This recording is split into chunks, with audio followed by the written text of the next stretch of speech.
Ako si Eugene, ang primary operator ng UV Flatbed dito sa Felix. Ito po yung UV Flatbed printer. As of March 23, madalas na ito magamit. Naka 1,324 pieces ako na run last week.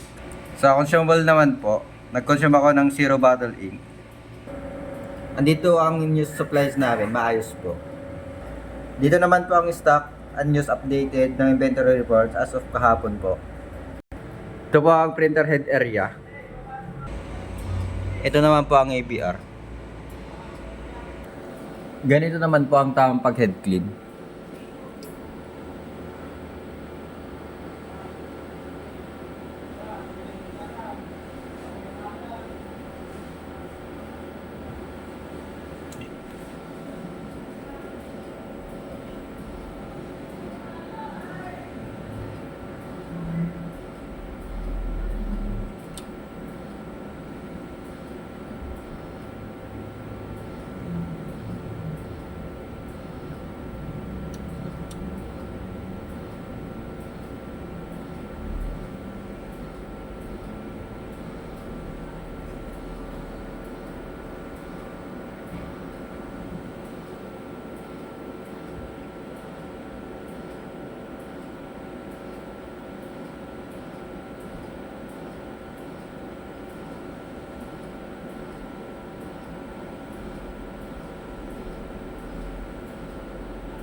Ito naman po ang nozzle check.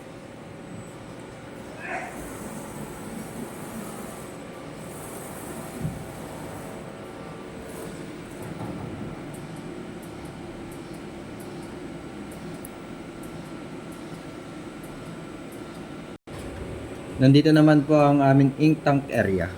Last disposable po ang waste tank ay Wednesday po.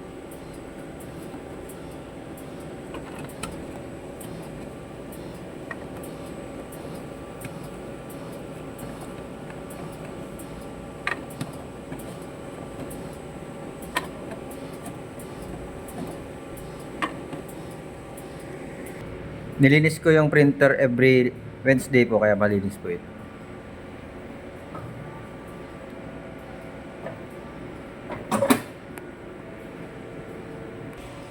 Sa PC naman po, ang hard disk level sa CPU ay puno po at may 85 views po. May updated antivirus USB blocker para iwas virus po. Nag-delete ako this week po ng mga 1 gig lang po. Thank you po.